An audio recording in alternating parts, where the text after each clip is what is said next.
money's not always there when you need it. So when I shine shoes, if by chance I say per se I need milk or sugar, but I can make the money I need and be able to afford to be able to live throughout the month when money from my assistants runs out.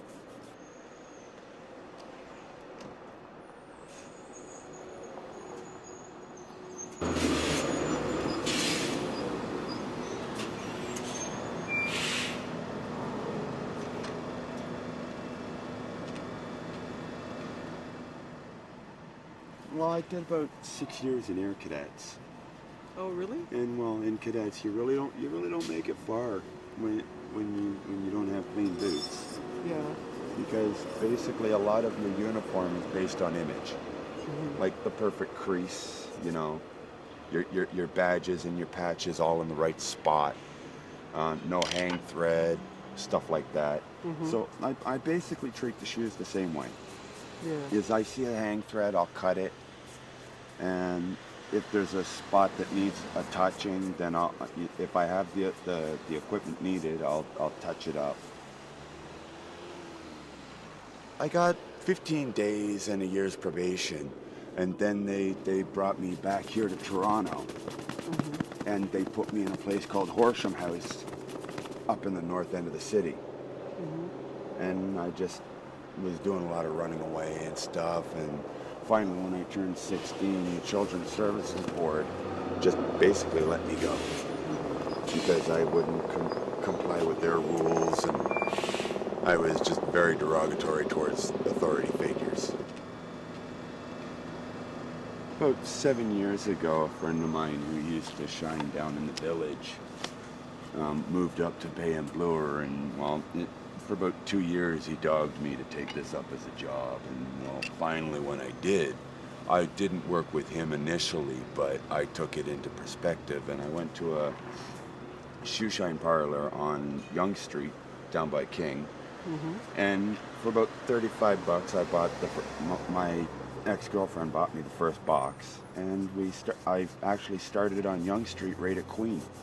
I moved down by City TV, and I just started making good money.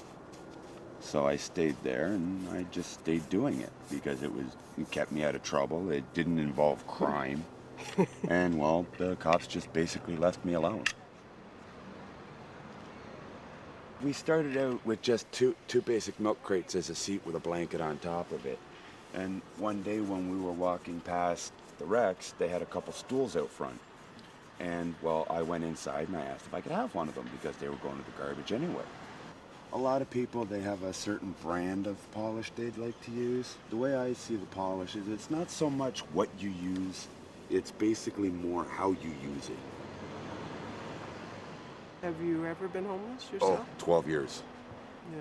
12 years. In Toronto? Well, actually, basically all over Ontario. I did quite a bit of traveling in my teenage years. I've hitchhiked over the border illegally and back. Yeah. Farthest I ever made it down in the States was Fulton, Georgia, and farthest I've ever made it in Canada is Ottawa. And so when you were in Toronto, like where did you live? Like where would you set up? Laneways, out front donut shops, anywhere that I could find a spot that wasn't constricting another homeless person's daily aspects. Yeah. Like the panhandlers or the small-time hustlers. I try to find a spot that had a good flow but didn't have a lot of homeless people. Yeah. Because it kind of conflicts with if they're doing the panhandling and I'm doing the shoe shine. In their eyes, they're gonna see it that I see myself better than them, which can cause confrontation. Right.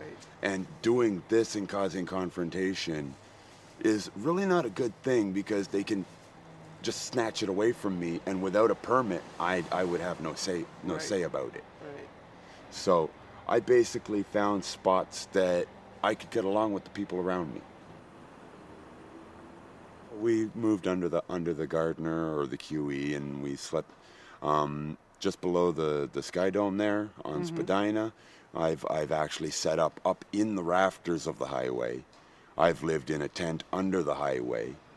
I've slept outside City Hall when Mel Lastman was mayor and Nathan Phillips Square was open to the homeless.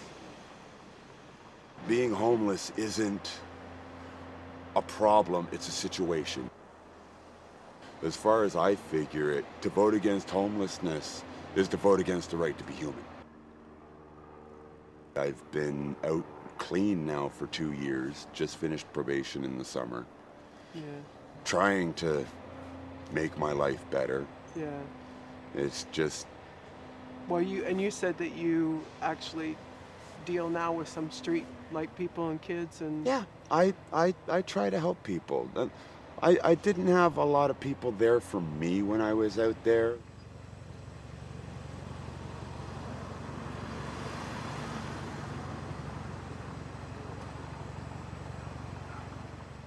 My dream for this stand is I want to extend it into a restaurant.